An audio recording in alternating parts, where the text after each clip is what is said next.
പ്രിയരെ, വാമന പുരാണത്തിൻ്റെ 8-ാം ഭാഗത്തിലേക്ക് മാന്യഹൃദയങ്ങൾക്ക് സുസ്വാഗതം. വാമന പുരാണത്തിൻ്റെ 21-ാം അധ്യായത്തിൽ 2 ഭാഗങ്ങൾ അടങ്ങിയിരിക്കുന്നു. അതിലെ ആദ്യ ഭാഗത്തിൽ ബലി സ്വർഗം ഭരിക്കുന്നതിനെക്കുറിച്ചാണ് വിവരിക്കുന്നത്.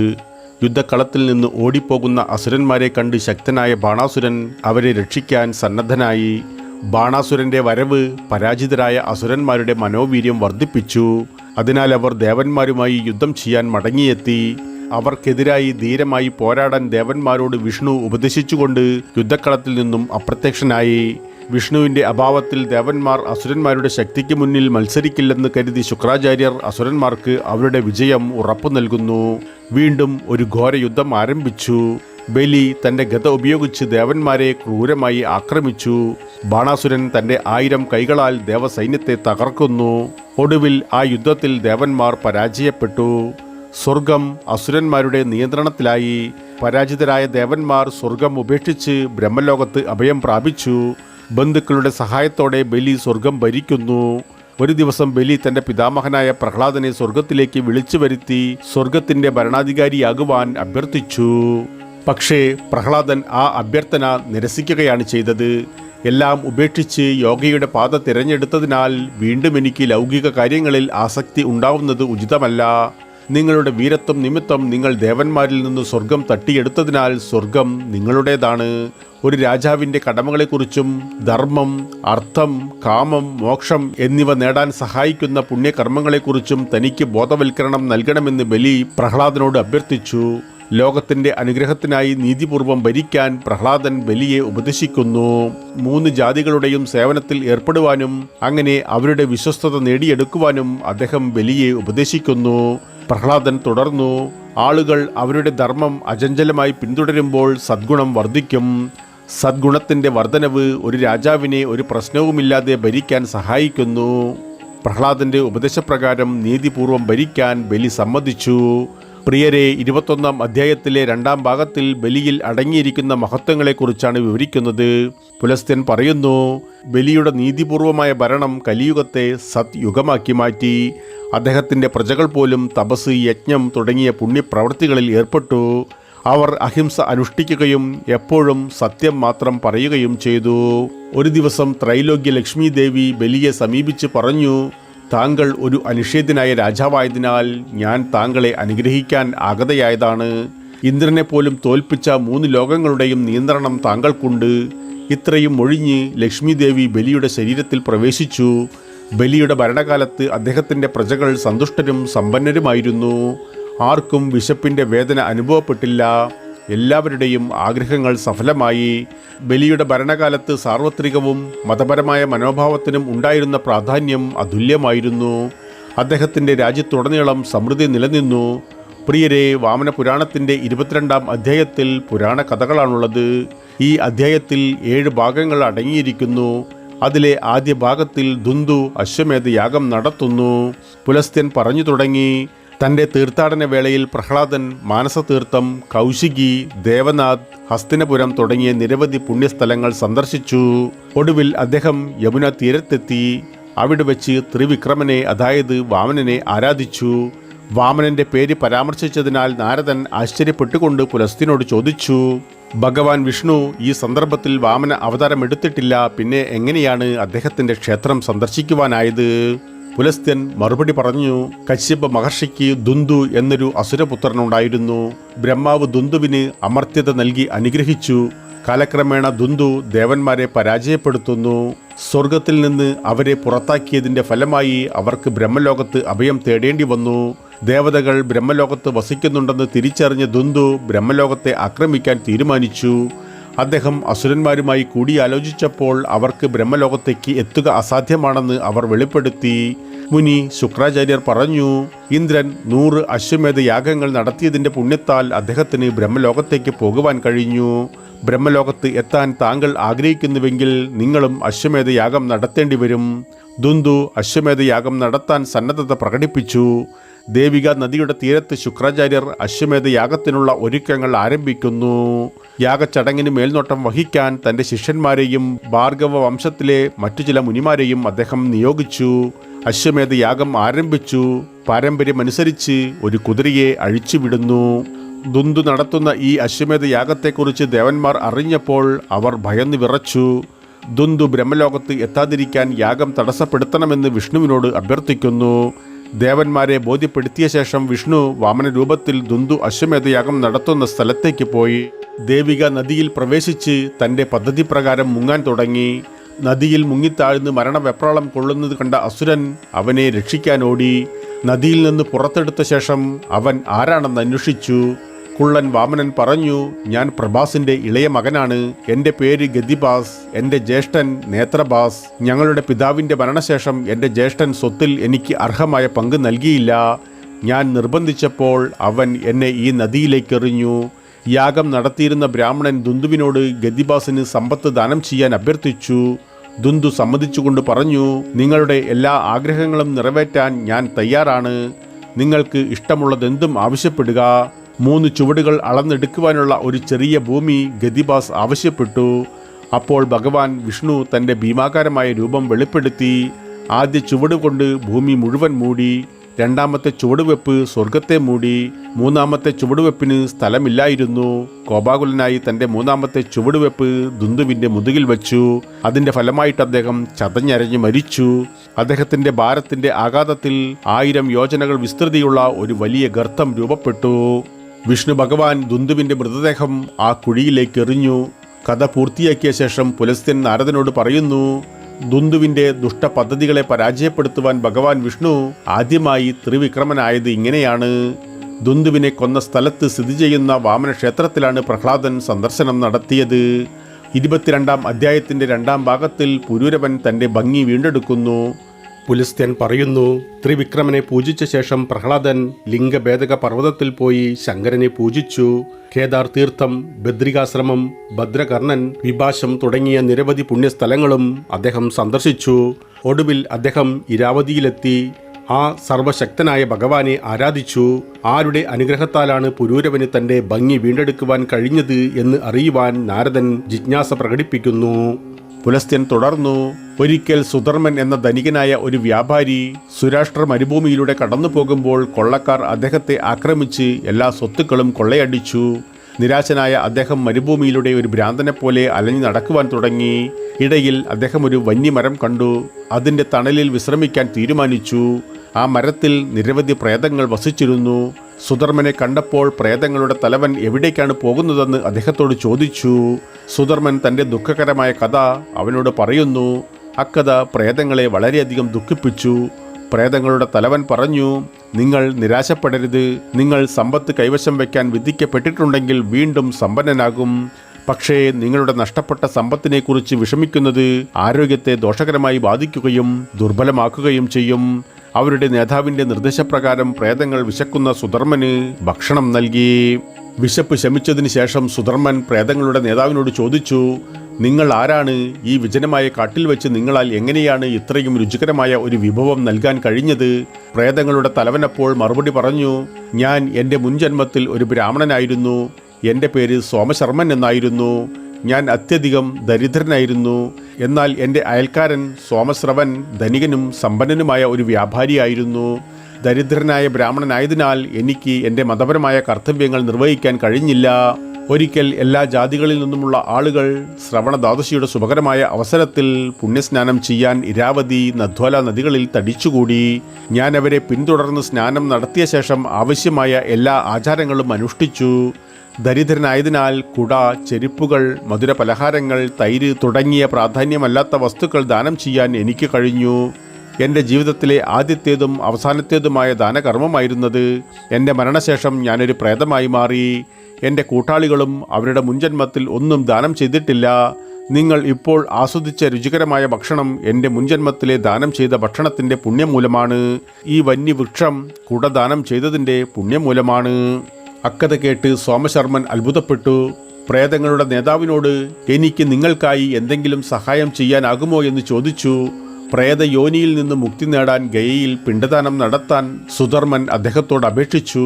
ഇവിടെ പ്രേതയോനി എന്ന അവസ്ഥ കൊണ്ട് ഉദ്ദേശിക്കുന്നത് മരണശേഷം മരിച്ച ഒരു വ്യക്തിയുടെ ആത്മാവ് നിലനിൽക്കുന്ന ഒരു അവസ്ഥ അല്ലെങ്കിൽ മണ്ഡലത്തെയാണ്. ഈ അവസ്ഥയെ വിശക്കുന്ന പ്രേതമെന്നും വിശേഷിപ്പിക്കുന്നു. സോമശർമ്മൻ ഗയയിൽ പോയി പിണ്ടദാനത്തിന് ആവശ്യമായ ആചാരങ്ങൾ അനുഷ്ഠിച്ചു. അതിൻ്റെ ഫലമായി പ്രേതങ്ങൾ മോചിതരായ ശേഷം ബ്രഹ്മലോകത്തേക്ക് പോയി. സോമശർമ്മൻ എല്ലാ വർഷവും ശ്രാവണ ദ്വാദശി വ്രതം അനുഷ്ഠിച്ചു. ഒരു നിർഭാഗ്യകരമായ ദിവസം അദ്ദേഹം അന്തരിച്ച് ഒരു രാജകുടുംബത്തിൽ പുനർജനിച്ചു. യൗവനത്തിലെത്തിയ ശേഷം അദ്ദേഹം ഷാക്കൽപുരിയുടെ രാജാവായി സൗകര്യങ്ങളിലും ഇന്ദ്രിയ സുഖങ്ങളിലും മുഴുകി. മരണശേഷം അദ്ദേഹം ഒരു ബ്രാഹ്മണ കുടുംബത്തിൽ ജനിക്കുന്നു.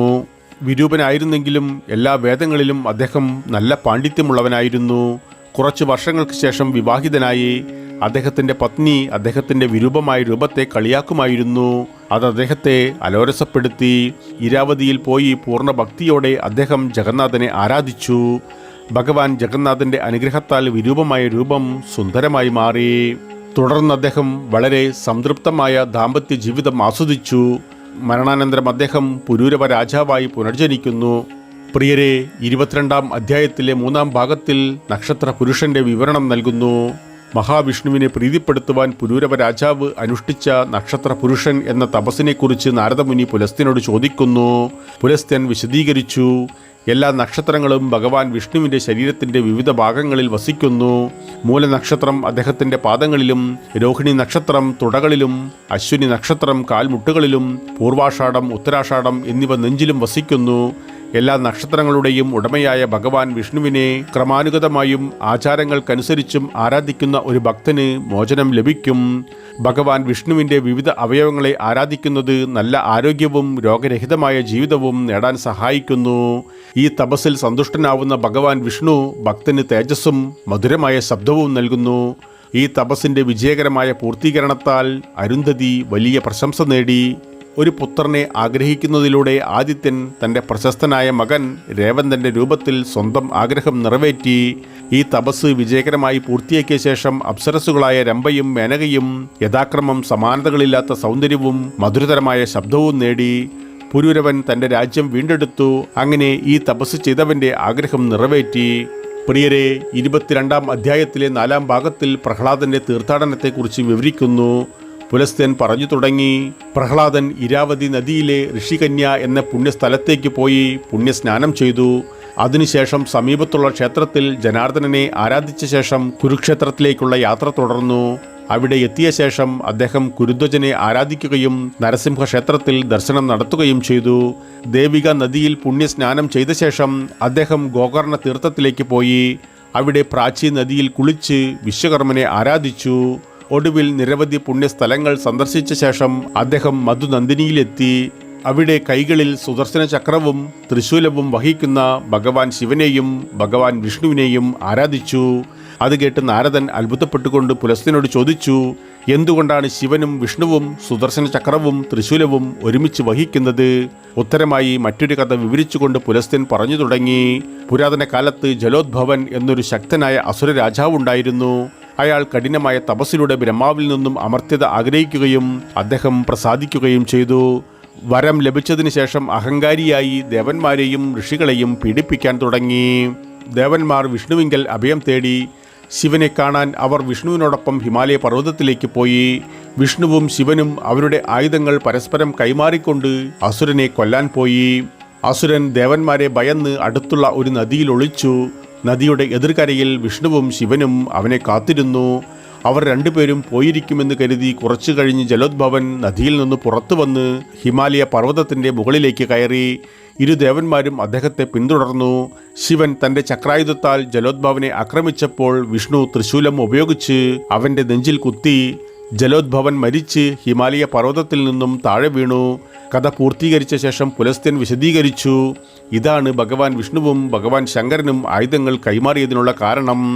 ഭഗവാൻ ശങ്കരൻ കാൽ വെച്ചിരുന്ന സ്ഥലം വിധസ്ത നദിയുടെ പ്രത്യക്ഷീകരണത്തിന് കാരണമായി. മധുനന്ദിനിയിൽ ഭഗവാൻ വിഷ്ണുവിനെയും ശിവനെയും ആരാധിച്ച ശേഷം പ്രഹ്ലാദൻ ഹിമാലയ പർവ്വതത്തിലെ ഭൃഗുതുങ് തീർത്ഥത്തിലേക്ക് പോയി. പ്രിയരെ, 22-ാം അധ്യായത്തിലെ 5-ാം ഭാഗത്തിൽ ഉപമന്യുവിൻ്റെയും ശ്രീരാമൻ്റെയും കഥകളാണുള്ളത്. പുലസ്ത്യൻ്റെ ഭഗവാന്മാരുടെ ആയുധങ്ങളെക്കുറിച്ചുള്ള വിശദീകരണത്തിൽ നാരദമുനി അപ്പോഴും തൃപ്തനായിരുന്നില്ല. അദ്ദേഹം പുലസ്ത്യനോട് തൻ്റെ ചക്രം ശിവന് നൽകാൻ വിഷ്ണുവിനെ പ്രേരിപ്പിച്ചത് എന്താണെന്ന് ചോദിച്ചു. പുലസ്ത്യൻ വിശദീകരിക്കുന്നു. വീതമന്യു എന്നൊരു പണ്ഡിത ബ്രാഹ്മണൻ ജീവിച്ചിരുന്നു. എല്ലാ വേദങ്ങളിലും മറ്റു ഗ്രന്ഥങ്ങളിലും അദ്ദേഹത്തിന് നല്ല അറിവുണ്ടായിരുന്നു. അദ്ദേഹത്തിൻ്റെ പത്നിയുടെ നാമം അത്രേയി എന്നും പുത്രൻ്റെ നാമം ഉപമന്യു എന്നുമായിരുന്നു. മഹാനായ ജ്ഞാനിയായിരുന്നിട്ട് പോലും വീതമന്യു കടുത്ത ദാരിദ്ര്യം അനുഭവിച്ചു. നിത്യവൃത്തിക്കായി ബുദ്ധിമുട്ടി. ഒരു ദിവസം വിശപ്പ് സഹിക്കാനാവാതെ പുത്രനായ ഉപമന്യു കരയുവാൻ തുടങ്ങി. വിരൂപാക്ഷനെ ആരാധിച്ചാൽ അമൃത് പോലും ലഭിക്കുമെന്നും വിശപ്പിന്റെ വേദനയിൽ നിന്ന് എന്നേക്കുമായി മോചനം ലഭിക്കുമെന്നും പറഞ്ഞുകൊണ്ട് അവന്റെ നിസ്സഹായയായ അമ്മ അവനെ സമാധാനിപ്പിച്ചു. വീതമന്യു അത്ഭുതത്തോടെ ഈ ഭഗവാനായ വിരൂപാക്ഷൻ ആരാണെന്ന് ചോദിച്ചു. അപ്പോൾ അത്രേയി അതിനുത്തരമായി ഒരു കഥ പറയുന്നു. പുരാതന കാലത്ത് ശ്രീധാമൻ എന്നൊരു അസുര രാജാവുണ്ടായിരുന്നു. അദ്ദേഹം മുഴുവൻ ഭൂമിയും ഭരിച്ചു. ഒരിക്കൽ വിഷ്ണുവിൻ്റെ ഏറ്റവും പ്രിയപ്പെട്ട ആഭരണമായ ശ്രീവത്സം കവർന്നെടുക്കുവാൻ അദ്ദേഹം തീരുമാനിക്കുന്നു. ഭഗവാൻ വിഷ്ണു ആ ദുരുദ്ദേശം തിരിച്ചറിഞ്ഞപ്പോൾ കോപാകുലനായി. പക്ഷേ ആയുധങ്ങൾ ഒന്നുമില്ലാത്തതിനാൽ ശിവന്റെ സഹായം തേടിപ്പോകുന്നു. അതിനായി ഭഗവാൻ ശിവൻ തൻ്റെ സുദർശന ചക്രം നൽകി. ആ അദൃശ്യമായ ആയുധത്തിൻ്റെ സഹായത്തോടെ ആരെയും വധിക്കാൻ കഴിയുമെന്ന് അദ്ദേഹത്തോട് പറഞ്ഞു. എന്നാൽ ആ ആയുധത്തിൻ്റെ സംഹാര ശക്തിയെക്കുറിച്ച് ഭഗവാൻ വിഷ്ണുവിന് നന്നേ ബോധ്യമില്ലായിരുന്നു.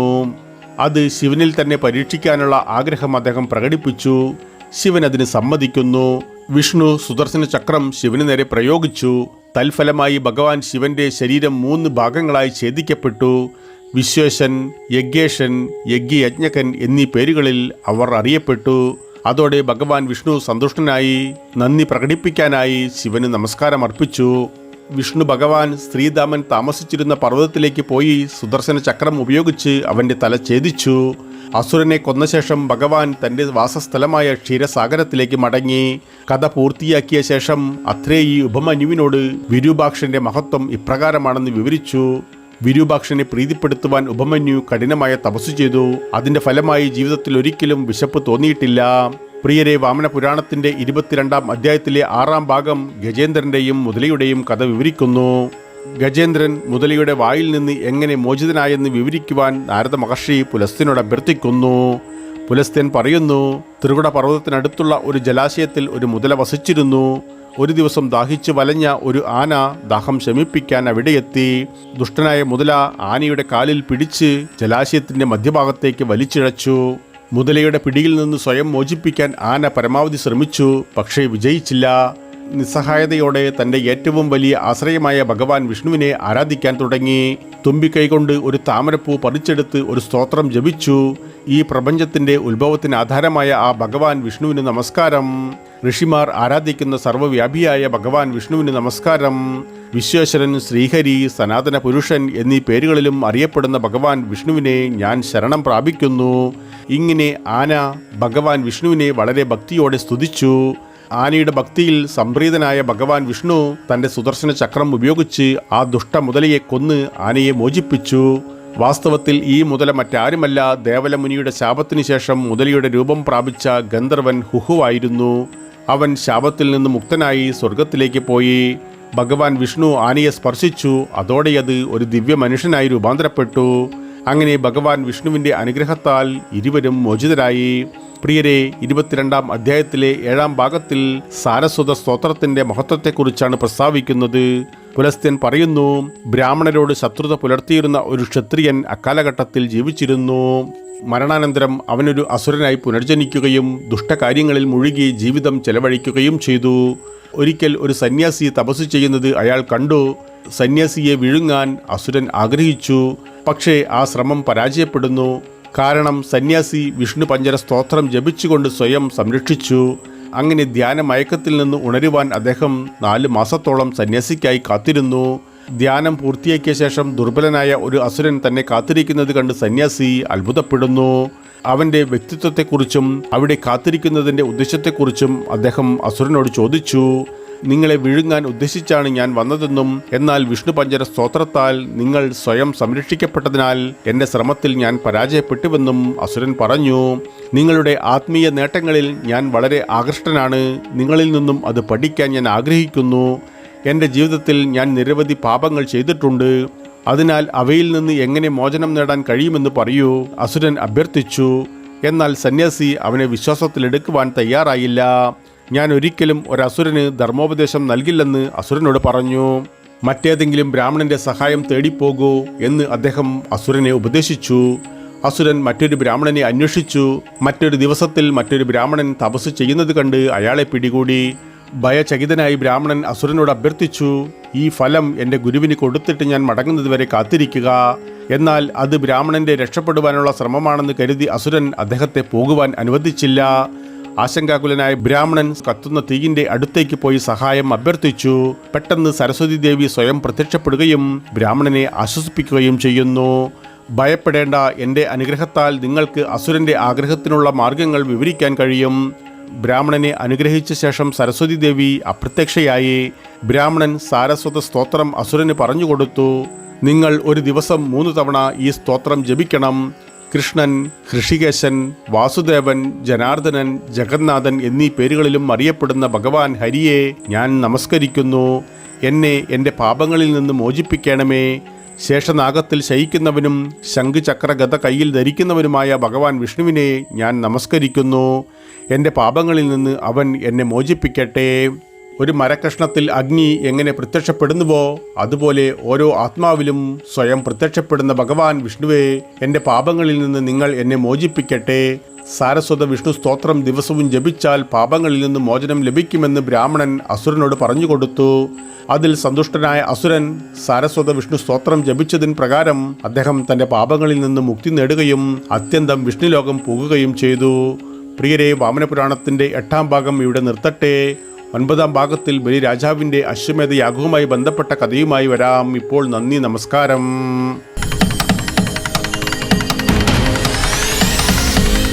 പ്രിയരെ, വീഡിയോ കാണുന്നതോടൊപ്പം ചാനൽ വരിക്കാരാകുവാനും അറിയിപ്പുകൾ ലഭിക്കുന്നതിനായി കുടമണി ചിഹ്നം പ്രവർത്തനക്ഷമമാക്കുവാനും ഈ കഥയിൽ നിങ്ങൾ തൃപ്തരാണെങ്കിൽ നിങ്ങളുടെ ഇഷ്ടം അറിയിക്കുവാനും മറ്റുള്ളവരുമായി പങ്കുവയ്ക്കുവാനും മറക്കരുത് പ്രിയ സുഹൃത്തുക്കളെ.